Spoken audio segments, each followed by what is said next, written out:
Gents, I just want to pause the episode for a moment to let you know about the Strong Men of Value Academy. You will have heard me refer to it a number of times, and I want to bring more attention to it. So this isn't just a program, it's a life-changing environment and community of men who are focused on personal and professional growth. We're looking at areas of relationships, wealth, and health, things to help you thrive and maximize your life. Imagine having bi-monthly one-on-one coaching sessions with myself, weekly group coaching calls, and an incredible brotherhood of high achievers by your side. Now we're diving into resilience, leadership, and holistic growth to not just succeed in your career, but to thrive in your health and your relationships. Your journey to greatness, it starts here. So join the movement and you can apply for the Strong Men of Value Academy. You can head to themanthatcanproject.com to find out more. Authenticity is something that I value very highly when surrounding myself with people. Today's guest, Pat Ivey, speaks tremendous amounts about authenticity in his life and his role as a sales agent for Hardcourts. Now, Paddy is a Toowoomba legend. Knew my brother coming up through school, which is awesome. And we've bounced back and forward over social media throughout the years and watching each other grow, which has been awesome. And Paddy is a really established agent now and has a lot to share. And some of the things that I took away from this episode today are always being on show. Now, no matter whether you're at work or you're lazing on the couch, the standards that you have and you carry throughout all areas of your life really represent who you are as an individual. The second thing was we touched on why being authentic is important. So many of us feel the need to blend into the environments around us when, I guess, deep down we feel like we aren't being true to ourselves. And we touch on a few things that have helped us realize that our authentic self is enough and we can really thrive as who we are, right? Who we know we can be. And I know a lot of you will be able to take away so much from that. The third part is keys to building relationships. Obviously, as an agent in sales, but in life in general, relationships are so important. And there's this great quote, your net worth is a reflection of your network. And I heard that 8 or so years ago, and it became extremely important for me to make myself the kind of people that people wanted to get to know and felt that they could gain value from. And vice versa, I wanted to be able to hang around those people that I felt I could get value from. Finally, as well, stress management is another key thing. There's so much more in this chat, but those are those main things that we cover there today. Before we dive in, there are some very exciting changes coming, and we're 1 week away from it within the academy. And at the center, or I guess the core of everything that we're focused on within the academy, it is really empowering men to do something today to be better for tomorrow. And that can be with their health, that can be with their mindset or mindfulness, and also just being content with what you have. So the relationships that you have, the opportunities that you have in front of you, because when you become part of our academy, I can promise you that you will leave a better man. I can guarantee it. So if you want to check out more about our academy and if it's a good fit for you or even apply, head over to the website, themanthatcanproject.com/strong men of value. And if you feel like it's a good fit for you, hit that application button, fill it out, and I'll be in touch with you because, as I've mentioned, there are a few rollouts coming. There may be some cheeky increases because of the value that we are adding is just getting jam-packed. And right now, I personally believe it is going for a steal. So there's my little sales pitch. But remember, if you're tuning in, or not even remember, for those of you who are tuning in for the first time, welcome. Hit the review button if you love the episode. Hit that follow button. And for those who are returning, great to have you here. You're going to get a heap out of this episode. The Man That Can Project podcast, a podcast empowering career-driven men to live more fulfilling lives. We are here to challenge your beliefs, redefine success, and talk about the important stuff in a relatable way.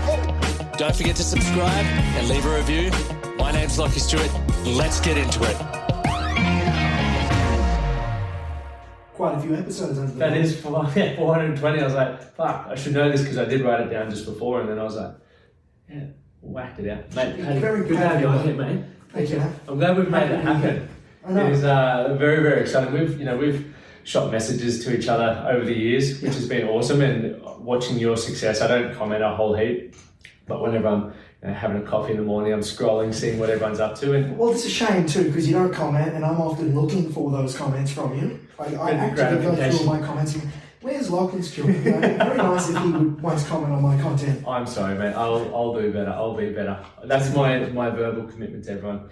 Well, I knew your brother through school, so your brother and I were a very similar age group, whereas you're a little older than us, but obviously we went to the same school. Yeah, great school that. My brother's actually, I was literally texting him a moment ago. He's moving back from Canada. I haven't seen him in 5 years or something. He's married now. Southeast Queensland. Yep, coming. I think he's heading up to the coast, but he'll stay here for a few days, which will be good. Excellent, very exciting. Be good to see him. Mate, yeah, I haven't seen him for that long. I even stopped over in Canada one time and didn't see him. True. But that was when I was on a budget. I fucking struggled to have any money to do any extra stuff. But anyway, mate, you've been killing it the last couple of years. And as I said, I do watching your progression, and rapidly you've progressed in real estate, and you're an auctioneer as well, and you're absolutely just doing incredible things. And also, congratulations is in order as well, mate. We're the recent engagement. Yeah, we're all off the mark. I saw you bought a ring through Lachie Hogan, so I had to do the same. Yeah. And he did such a great job for us, so shout out to Lachie Hogan. Yeah. Hogan's Jewelers. Looking for quality, I should be in sales. I was like, I you might be an expert at sales. Some would think. I did read. Far from an expert. I did read though. You did 125 mil in sales. Was that last year or the year before? Or when? I don't recall. I don't really track the numbers. Yeah.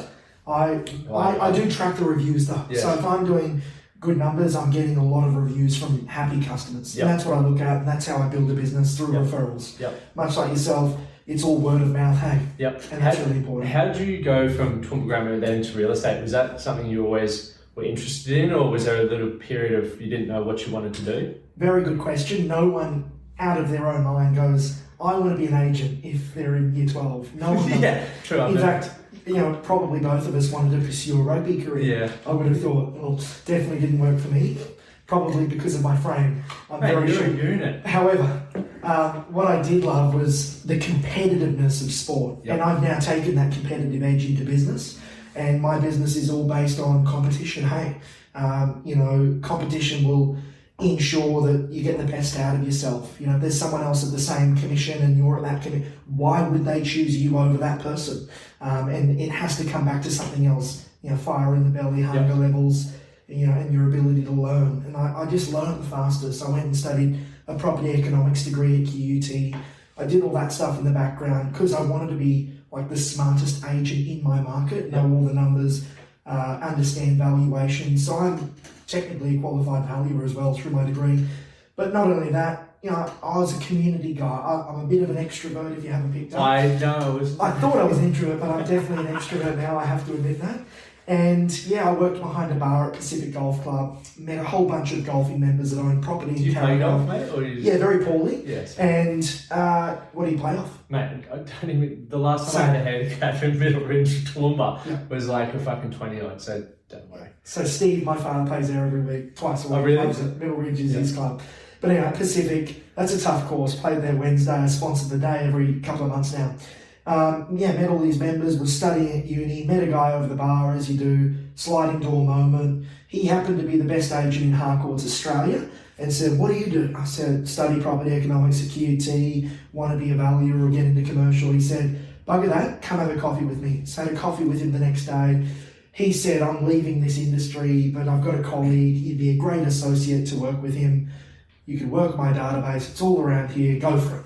So I took it on, and I just finished my degree. I just started in real estate sales early 2015. I'd still had sales background before then, as mortgage broker, work with my good friend George Samios at Mad Loans.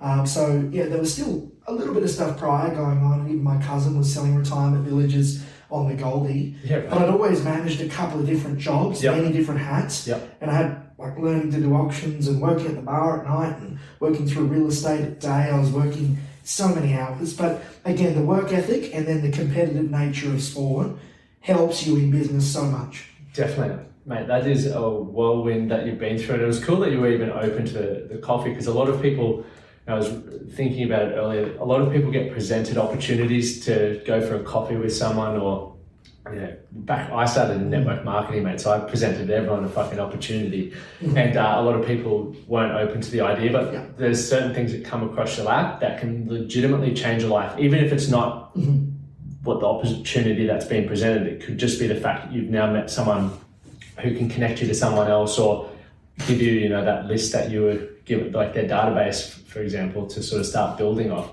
Sales, a lot of people don't like it. Like, a lot of people, when they think sales, are like fucking car salesman. That's what I thought. And then I started doing sales and I absolutely love it. For you, what has been the benefit of learning to be good at sales? And obviously we're selling every day. I sold you on coming here to do a podcast.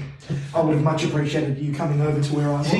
No, this is fun. This is the best location ever for it. How good is you at the back? No, this is cracking. And the parking as well. Mate, it's always... Do you like how I asked that in advance? That's how you know I'm often late. But, I'm always coming from something. So that's a good thing too. But I guess your question is, why sales? Why sales, and how do we better ourselves as salespeople? And also, what can you take from sales to improve your quality of life as well? Let's go 3 questions in that. Wow. That's a big one. We're going broad here. That's a big one, because I feel like life is hard enough. Why put sales on top of it? I often think, why am I in real estate when I could be doing a 9 to 5, not take my work home, have enjoyable, balanced life? But no, I've chosen this other path, and I am so deep in it, I cannot get out of it. Do you know what I mean? But that's fine, and we've all signed up for whatever you've signed up for.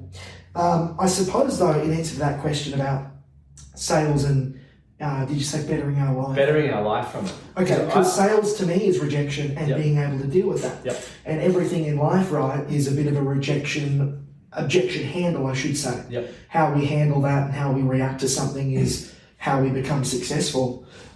Someone passes away, it's how we react to that. So we lose a job opportunity, it's how we react and how quickly we can overcome it. So if I'm sitting down with someone trying to get their business to sell their home and they go, we're actually going to go with someone else, but thanks for tonight. Of course, I will ask, is there anything else I can do to make this happen tonight? We're here, I'm working late, I've got no kids. Can we give this a crack? I'm going to work hard for you. So I always try and overcome stuff. But that's like in my personal life, something doesn't go my way. I just got to think about how I can react and overcome. And, tax bills that come out of the blue, you just got to pay and bite the bullet. There's no point arguing them. It's life. So I guess that's an attitude thing, and it's a mental ability to overcome. I've always been quick to overcome.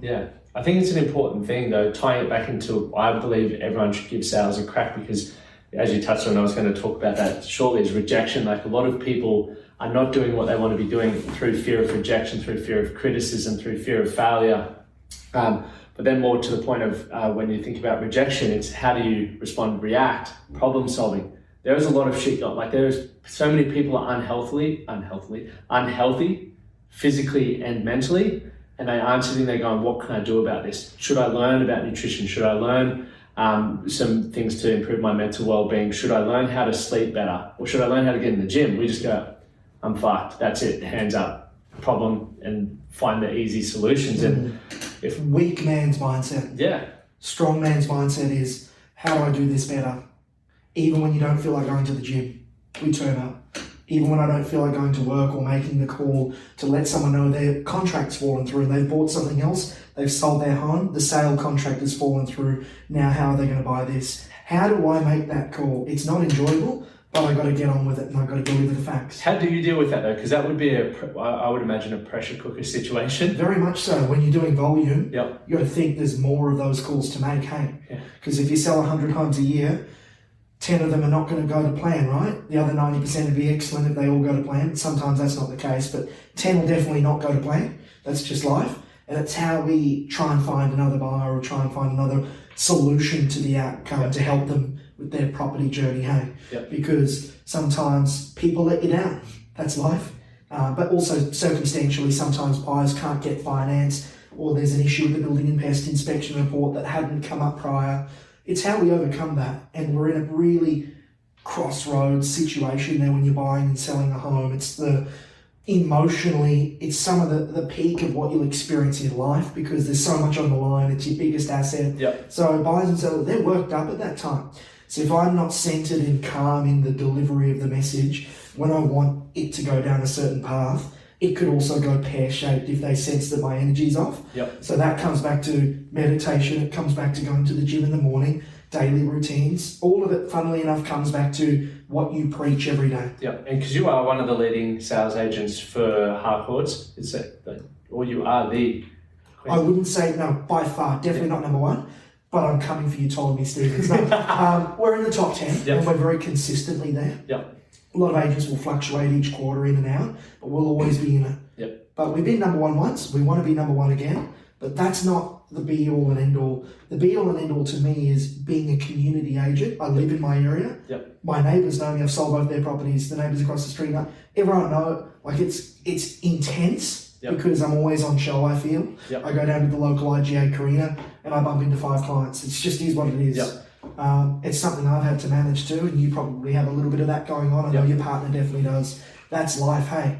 When you have a bit of a profile, you're going to start to get on show, and then people also will try and start to bring you down as well. I've noticed the first people to try and bring you down is your friends. Yep. Not necessarily family, they always want the best for you, but sometimes your friends, they want to have a crack because you're doing really well. And that's just Australian society, the tall poppy syndrome sort of kicks in as well. I feel like we're going off tangent a little bit. I'm just trying to come back to the bigger picture is it's not about number one and that stuff because that's ego. And the minute you drop ego, you don't start to get your mates bitching about you and whinging, you showy, this, that. Because now we've sort of dropped that out of it and now it's about community, getting the most reviews, doing the right thing by families. And now mums and dads at the local schools are talking about, that's when you know you're doing good business. Yep. And not when you're at the Callowell on a Friday night. Yeah. I hate that place. But the reason why I wanted to touch on the fact that, it's results, right? Results-based is, as you said, servicing your clients, getting great reviews, being a member of the community.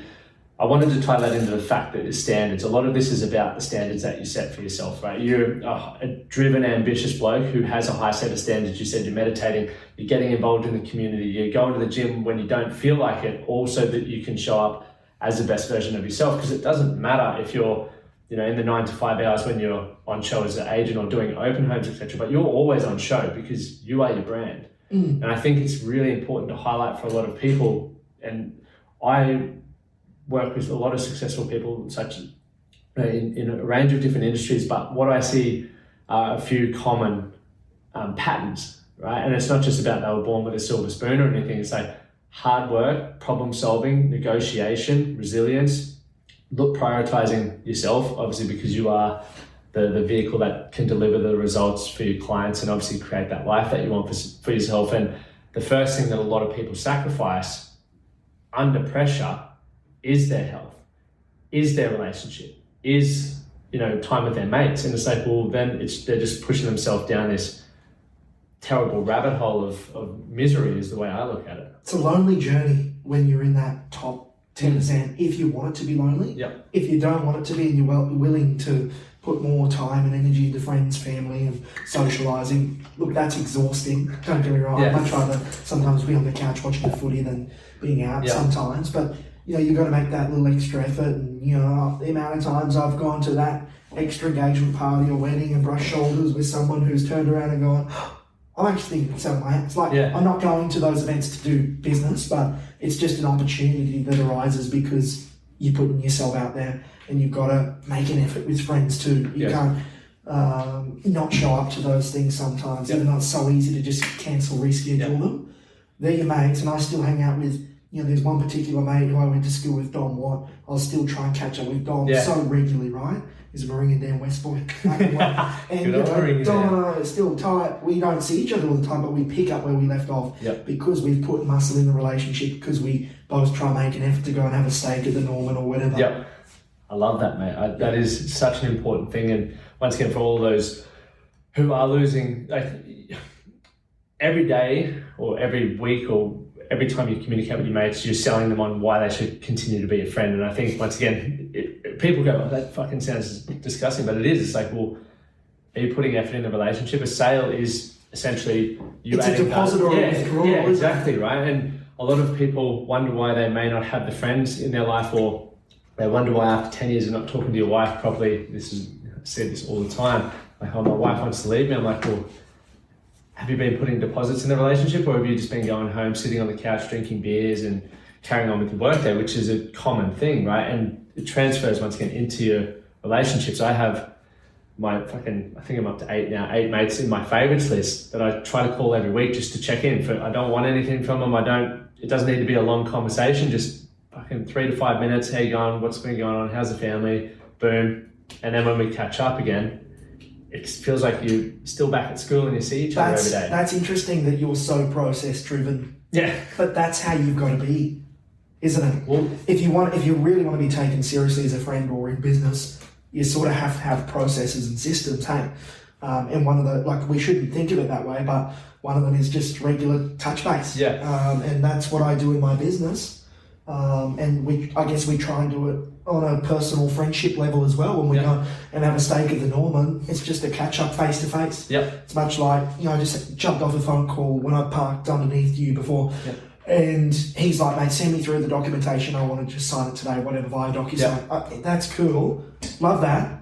But I really want to get face to face with you as well. When can I see you next? Yep. Because face to face, that's a trust building exercise for me. They see me in person, they see my energy, they know what they're getting, whereas they don't see the value when it's over a DocuSign or on an email. Correct. And I've got a great team with Julie, Nico, and guys that are really good on face value. Yeah, we're okay over the phone, but we've got to be face to face if you're going to buy us. Yep. And you're buying the house, you're not buying us, but we are a major part of that process. Yep. To getting that extra bit of money or negotiating a better outcome for our seller who we work for. So again, whether it's a business or a friendship, there's so many processes going on. Exactly. But they need to be actioned and consistent, in my opinion. Yeah, and I guess it's working through that thing, because when you say processes, I'm like, fuck, it sounds like everything is just business. But a bit robotic, CRM-like. I've never really been good at CRM systems, by the way. I'm hopeless at them, but the best agents in the world apparently use these systems. I don't use them. Yep. So that means that on a given day, I'm meant to call someone to ask them X and then put in the comments Y. Yep. I'm not good at that. I'll never do it. And our business is booming and I haven't done that at all. And I think that's, people like that as well. It's not scripted. I'm not computerized. Yep. Hello, Lachlan. It's Patrick. Would you like an appraisal? I'm Hargle. No one wants that. But it'll just come naturally. I have a good laugh if I got that phone call though. Yeah, you probably would. I would never make that phone call though, so you won't be laughing. Yeah, okay. But I think as well it's moving through those, because it goes from process to habits, right? And the habits that we have determine a lot of the outcomes that we gain in our life. And once again, many of us, myself included, have bad habits that aren't really adding value, and a lot of them are from childhood. But when we get clear on where we want to go and who we want to become and the results that we want for our life, we can start asking ourselves, what habits do I need to have in order to get there? As you said, you don't use it, mate. The amount of CRMs I've signed up for that I don't use purely because it's the same thing. It's like, I'll just call them and, if I forget where they're at, I'll ask them. It's like, I'm not a fucking robot, so let's just do it that way. And we bring our personality. I think it's a little bit more authentic of you anyway. Yeah, I think so. I like it. I've forgotten where I was going with my train of thought now. Do we want to talk about the come up in sales? Because everyone's got a different come up. Yeah, let's get that. Okay, so straight out of school, no real sales background. And I think that's a good thing. My parents weren't agents, whatever. I didn't have habits that I could fall into. Yep. On the contrary, though, I think it would be a major leg up to have a parent as a given industry that you're looking to go into, because they can give you mentorship and guidance free advice. You're not feeling like you're bugging them. So my kudos to people who've grown up in that sort of family. I could name a handful of them. They're great guys and they're doing really well because of that. But there was no leg up. It's all sort of from the ground up is how I'd really like to say it. And it literally has been a major come up from cold calling and all the canvassing from the beginning to these days, there's not much of that going on because it's a lot of referral-based business.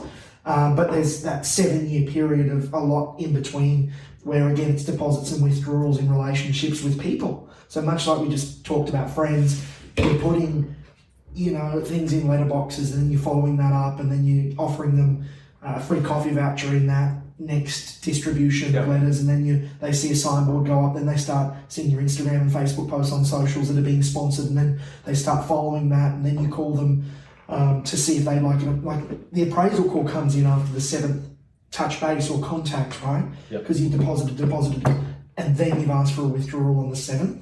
And even then, they could say, I'm not selling for years, that's great. Then you've got years to build a relationship with them where they get a bottle of wine at Christmas time and then a scented candle on their anniversary of their house purchase. And all of a sudden, it's Pat Ivey branding on everything. And it's just so intimidatingly there that they just think property, they think yourself. So it just takes years, but you've just got to have that layering effect, hey, in sales of any form, to go, well, how's your socials looking? Is your online and your offline in line? There's a famous saying around that, to make sure that you're authentically yourself and that people speak highly of you and are happy to do good business with you. And you've got great sales on your realestate.com or great sales reviews on your given platform. It's so important that there's congruency in business. But again, I was just saying before that all comes down to your daily routines and stuff, because there are going to be days you don't feel like making the prospecting calls or making, the calls to say, sorry, the deal's fallen through. But where that's come from is the strength to get up and go to the gym and squat 110 or whatever, and it feels uncomfortable, but you're getting under resistance. And then you're getting it off your shoulders. It's like that call. That's how I see it. Resistance, and then it's done. And I feel so much better for it. So that's why I try and get it done first thing in the morning. That's a brilliant way to do it. What's the biggest challenge you've faced in your career today where it has felt like, you've thrown probably 150 on the bar and it's going to be hard to get up from? Have you had one of those moments? Several times. I feel like I've bit off a lot more than I can chew, but then I chew like crazy, the old saying. And it's so true. Like, we've now listed 25, 30 homes. That's a lot. But because I've done it before, like an elastic band, I feel like I can do even more. But I'm taking now prestige listings as well, higher end homes. Demands naturally are higher end client, which is higher maintenance client. And so they should be. They expect more for their money. They're paying higher fees at that level of the market. And I know, Matty Lachlan. So my hat goes off to Matty because he does it on every single deal. Everything's high end. Whereas I've got, maybe 50% of high end, 50% at entry level, $1 million stock. But the other stuff's now in the twos, well and truly. And that's where I really want to be moving my focus. So they're probably, what I mean by bite off a little bit more than you chew, they require more time and energy, which I've got plenty of. I've got energy, I don't have children, I'm not married yet. And that's around the corner for you? It is, and she's thinking Toowoomba, of all places. Really? I think that's a great idea. How would that, so for you, like you've set up in the region that you're in, Carina, how would it go for you moving to Toowoomba? Would you just start again? I'd never move there. I'd say have our wedding there. Oh, sorry. I thought you meant you were setting up there. I was like, because I got family still there, And your parents still have there. Yeah, they are. I thought you meant you were going to be moving back. I was like, that's definitely not. Yeah, well, there's been moments where I'm like, Amy, we should move back to Toowoomba. She's like, no. We've got a house there, but that's it. Look, it's a brilliant town. And it's my town to get away from the hustle and bustle. I just feel like there's less pretentiousness in Toowoomba. It's straight out. But Brisbane's where the money's to be made. This is dollar productive central. Especially have a look over here, Queen's Wharf. What's that going to bring to the city? 10 years time, Olympics. There's so much good to look forward to. This is the place to be. It's better than the Gold Coast, in my opinion. Noosa is lovely. I love the sunny coast, but I reckon having bases on the coast is what I'd work towards. So in the future, I'd like to have a base in Stanthorpe, base on the sunny coast, base on the Goldie, and just have Airbnbs and be in Brisbane as my core focus. But wouldn't that be gold? That would be amazing. But coming back to it, I'm fully off track now. That's all right. But I was going to sort of imagine if we actually talked about this podcast before we came on. But this is what's the best part is because we have some structure. I'm just curious. I don't like structured podcasts. It's just like it's boring. But this is fun. But one thing you mentioned, which I'd love to dive into more, You said Maddie Lank's obviously an incredible agent doing a lot of prestige stuff. You're 50% and then 50% on different size valuation houses. What has it taken for you to be able to get closer to those prestige things? Because I look at, for example, when I started business, I wanted to make $1 million. That was the first goal. What I learned pretty quickly was the environment that you're around can definitely give you a leap up, as we spoke about earlier. I didn't have any seven-figure earners in my environment, nor did they want to hang out with me based off how I was thinking, acting, and behaving at that time. So I had to put in a lot of legwork to grow as an individual, to then have people going, oh, fuck, this guy, pretty much social media everywhere, it's like, Lachie's there, Lachie's working with this person, bang, bang, bang, and then they invite you to things, right? Frequency builds trust. You were frequently in front of them. Yep. And so is that sort of, what did that process look like for you to then get to these bigger listings, the more prestige listings? Is it similar to what you just said, the being fucking everywhere? Yeah, very much so. I think that a lot of these homeowners or developers know you years out from when you're actually doing the deal with them. Yep. And the sad thing is they'll use 2 or 3 different other agents before you even get a crack. Yep. And this is, again, over the years process. So long-term business mindset in sales can't be in it for a quick buck. Goodbye. You'll be out in 6 months. Revolving door industry that we're in. Yep. This is sales. Welcome to it. Get used to it. It's a long time before you're going to start earning money. And then when you do start earning it, it's very quick to lose a good reputation. Takes a long time to build one. Minutes you can lose one. So you really got to be authentic with that as well. And someone like Matt, he's been doing it even longer than I have. And he would, every level there's another devil. He would agree with that statement in that every year you go up and you grow a rent roll, then you got more issues with landlords, then you're growing more staff and you got more staffing issues, then you've got more higher end homeowners, and the volume, as I said to you before, there's always 10% that will go south for some whatever reason, out of our control. I suppose you've just got to be better with dealing with those situations, and how you handle them comes through a centeredness and calmness, which is all what we've learned from the ground up. Yep. But if you haven't had that experience prior, you can't just be, here's business, here's money. Yep. Imagine winning the lotto. That's why all the lotto winners lose their money within 3 years or something. Yeah, correct. And they end up broken because they don't know how to handle it. But you were saying before about your environment, who you hang out with and associate with. Of course, you are the average of.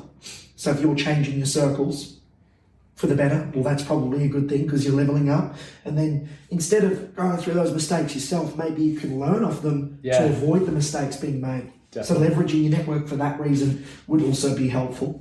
Yeah, that's powerful. And as you said, it's that experience. A lot of people want to jump the queue. We just want success yesterday. And you got to eat shit for a number of years to really understand it. But the most important thing, I believe you said, was the mindset around it, being prepared to suck in order to get better and deal with the problems when they come. Because every problem just around the corner, you're like, yes. For me, when I got my business to this point, I was like, I'm going to be surfing every day. I'm going to have freedom, flexibility. And it's like, nope, you've got a whole new level of challenges I now have to continue to grow through. And it's, you've got 2 options. Either just go back to where I came from, which I don't want to do. That's not an option. Yeah, it's not a fucking option. And I love the challenge. Much like you, it's competitive. It's like the game of business. It's like when you go get yourself into some debt, right? Yep. 2 ways to look at it. Oh shit, this is no good. I want to get out. Nah. Buy more, get in more debt. It will force you to get up early, get your shit done, put on an extra team member, spend that little bit of extra money, buy that extra pot, do whatever you can to stay uncomfortable and get comfortable being that way. Yep. I reckon that's been the greatest advice I've ever been told, is to get used to it and harden up. And again, that comes back from a sporting background in rugby. You do contact on a Tuesday. Yep. Yeah, true that. No one likes to do it. But shit, it makes you better. Especially summer when it's fucking cold, man. Yeah, proper cold. And when the contact pad, don't leave them off. Really. That's why I played in the backs, mate. Because you just flick your hair. I thought you were a 7 or you were 13. No, mate, I played 15, 10, really? 12, yeah. I thought you were a 7. And first 15. No, I wish I was. Imagine that. Interesting. I had a lot more respect for you coming into this.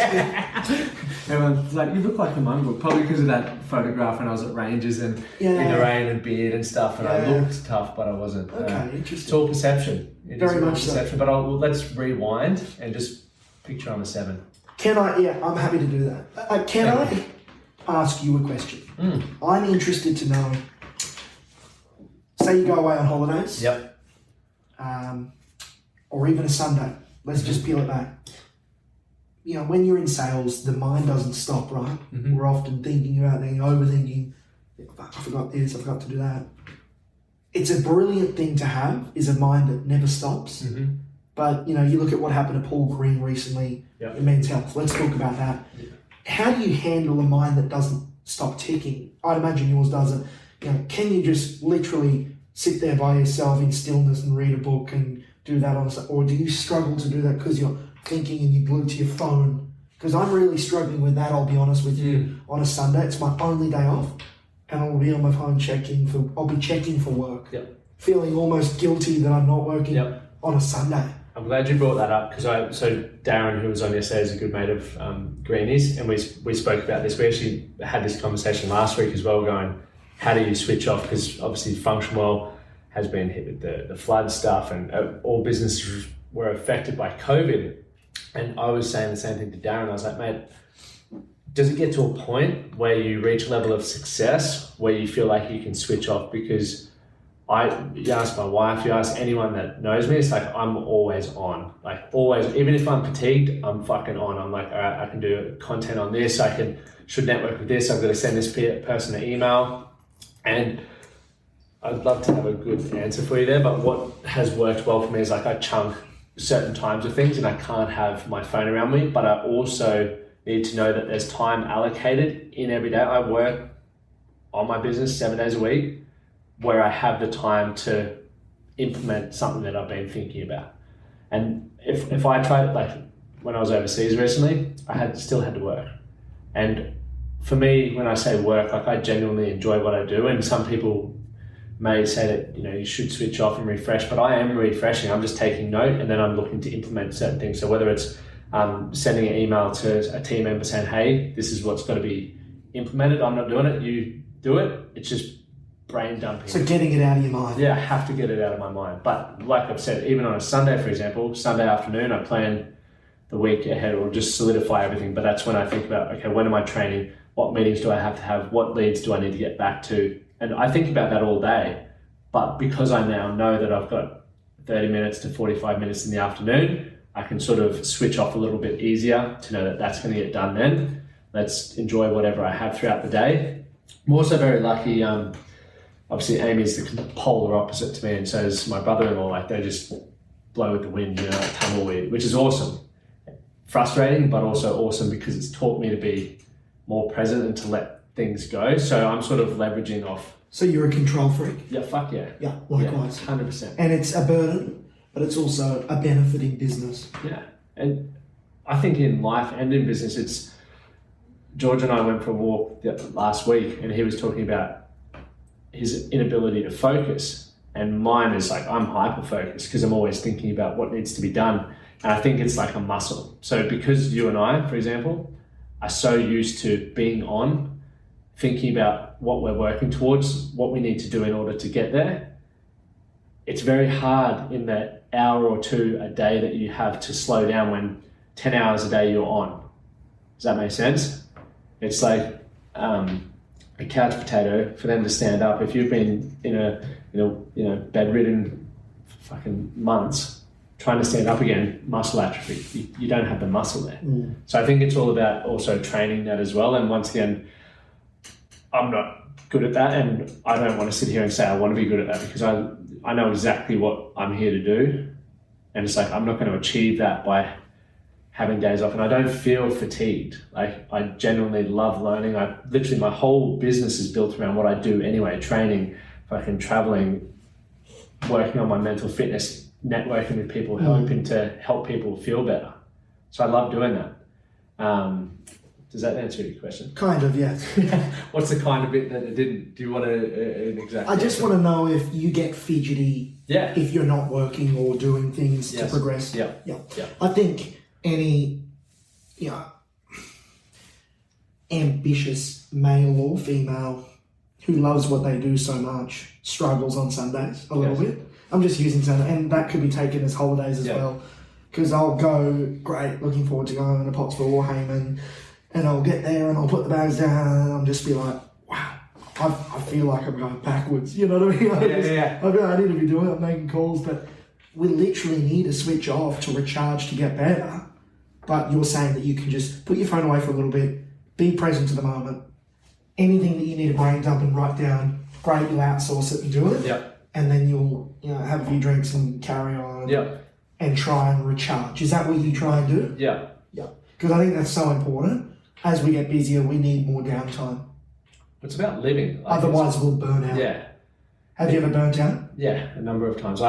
Once again, Amy now is like my prado, and she knows I'm getting to that point because I become short, snappy. I stop. Once again, health is like my main priority, and I know what it makes me tick. But if I get really busy and under the pump, it's like I minimize my training sessions. I start skipping the sauna. I'm not reading, and it's just like because I'm trying to keep up. You get in ice baths and everything. Yeah. So there is a way to get around it. Yeah, but I think it's really just making sure you rely on and lean on the structures that you have in place that you know are benefiting you. Like spending time with your partners, making sure you do have that downtime, exercising, eating. I was going to ask you about this, like dealing with stress, for example. I know a lot, especially lawyers and real estate agents, the way they deal with stress is going for boozy lunches and getting on, having a nice party and stuff. And for me, that's not how I deal with stress anymore. I used to.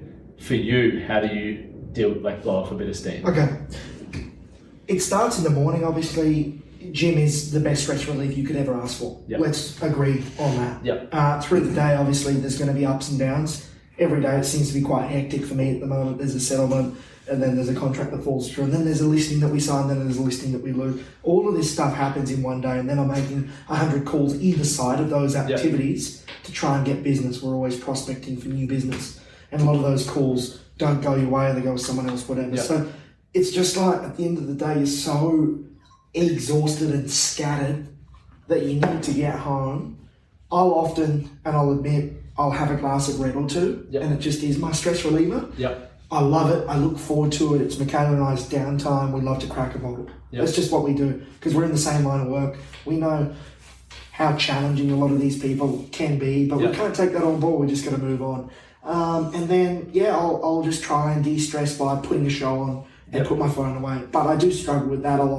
The phone will still be going off till 8:30 every single night. But from 8:30, I'll then put it away. Yep. Because there's got to be a line in the sand. If I want to be in bed by 9:30, there's 60 minutes of less blue light and less thinking about my business. You got to be careful. Sometimes I have, and I'll just admit, opted to maybe have a Valium or two, whatever, just to help me because there is so much stress that my doctor's actually written it out because of where I'm at in life. But you don't want to get addicted or you don't want to have to resort to that. You want to... A wine's fine, I think. And if you can even avoid having any drinks at all, and my hat goes off to anyone in business that can do it, and there's a lot of them that do really well, just don't even drink at all. But it is a relaxant. I do use it to that, and I love a wine with a steak, and I love eating steak. So maybe that's my answer. Eat more red meat. No, but we've just solved it. I like it. Sorry if you're vegetarian on here. Yeah, no, it's all good. Everyone should eat meat. No, I'm going to get hated for that. Yeah, no. Eat what you like. It doesn't bother me. But in saying that, as well, I've cut out alcohol. That's impressive. No, I cut out alcohol during the week. I got my Scotch collection out the front.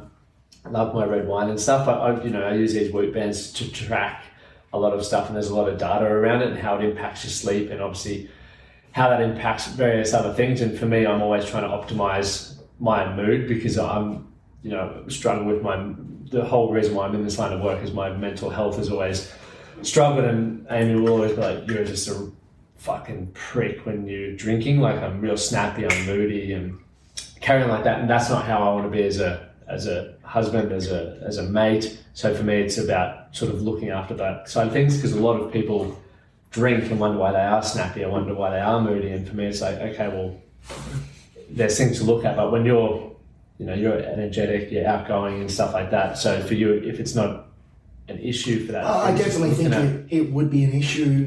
It's toxic, alcohol, and I'll try and just drink to enjoy the drink, not drink to get fucked. Yeah. I'm not into that anymore. Mate, you can't have grown up in Toowoomba if that's your mindset. No, Yeah, no, I've really grown up. Yeah. But yeah, like where, you know, I really enjoy going out and to SKs, and that's my happy place. You know, it's nice, isn't it? we might have thrown Carlisle under the bus, but Yeah, SKs, they really pulled it up. I look. Yeah.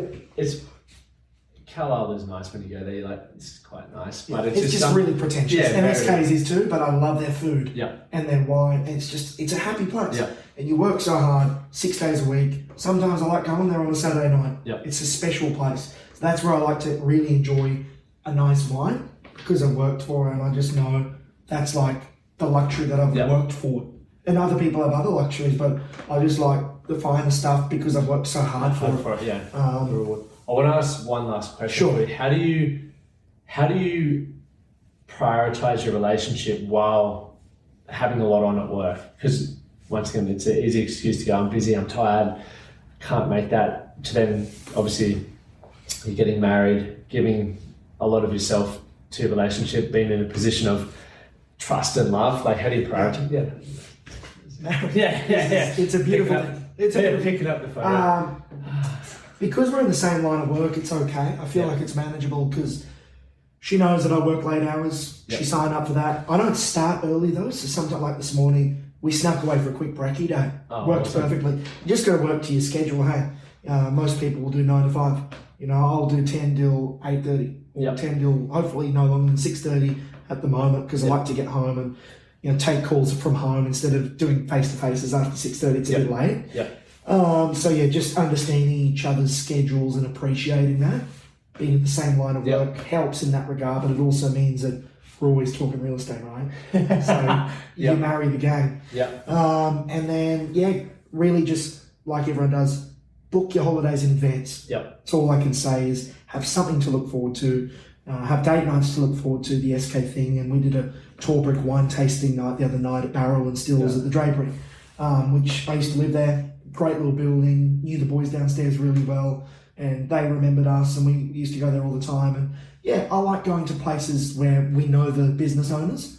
Not because you get well served, of course, but I like giving back to people that look after me. And they often refer me business, or people in those businesses, like a Thai Antique Aurelio's down in Carina Heights, like they're your 2 local restaurants. They'll always send me someone who's looking at selling, but I'll go in there and spend hundreds of dollars anyway. So it's just what goes around comes around. So if we're doing a date night, we might do it at one of those businesses that we're both renowned in, or we just want to support them because we're good people and want to give back. So, and it forces us to get out of the house. I think that's what you're getting at, is it needs to show a bit of effort. Balanced relationships comes from still doing the dating and stuff that you did in the first place. And just making time for each other. Yeah, I like that. That's awesome. Where can people find you on socials and all of that sort of stuff? You probably don't want to find me. I'm not that interested. But Instagram's @Ivey_. And Facebook, I've got my business page, which is just Patrick Ivey. That's my Harcourt's sort of Facebook page where I put all my listings and sales and whatever, which is really not that exciting. But Instagram is where you'll find me. I reckon that's the place to be. It's my favourite. How good's Reels? I love it, mate. To be honest, building them is a pain in the ass. Yeah, it is. I was watching Brisbane vs Para. Actually, I wasn't really, because it should have stand there. And I was just sitting there and just putting a reel together because I was watching Parramatta score and score and score. I'm like, goodbye finals chance. Luckily, I'm a Cowboys supporter, so it doesn't matter. Mate, I'm a dog supporter. It's been tough. But you know what? Next year's looking good. Viliami, Kikau's coming. Burton has been in the form of his career. And he'll do it even better next year. And O'Carr and him are dangerous down the side. So I reckon Dogs will be a really contender next year. You heard it here first. Paddy said it. Top 8 next year. Mark my words. Is there any last bits of wisdom you'd give for an up and comer or a young fella who's really looking to create a great life for himself and really have that competitive edge as well? Have a long-term mindset. Farmers, they plant the seed, they water it, takes months for the thing to grow, right? Yeah. Be a farmer. You know, this is a layering effect business. It's going to take time to build your reputation and trust. Do it frequently, little deposits. We've touched on all of this today. And you will find over time that it'll create this snowballing effect where each year you start to get bigger and better. And then, again, with that comes another devil, but in itself, which is a whole different conversation. But in the come up, do the right thing by people, build the muscle in the relationship with people and your friends. Yep. You want to be spoken highly about, well, that comes through your level of service. Make sure you know your craft, you're good at your craft, and you know your numbers, because people like to deal with people that know their shit. Yep. Awesome. Thanks for coming on, Paddy. It's been a pleasure, mate. If you got value from that episode, make sure you leave a review, share it on socials, and tag the Men That Can Project and Lachlan Stuart. Do something today to be better for tomorrow. Thank you for listening to the Man That Can Project podcast. My name is Lachie Stuart, and I hope you enjoyed this episode and found it helpful. If you did, please take a moment to rate and review the Man That Can Project on your favorite podcast platform. And don't forget to subscribe to stay up to date with our newest episodes. We'll see you again next time.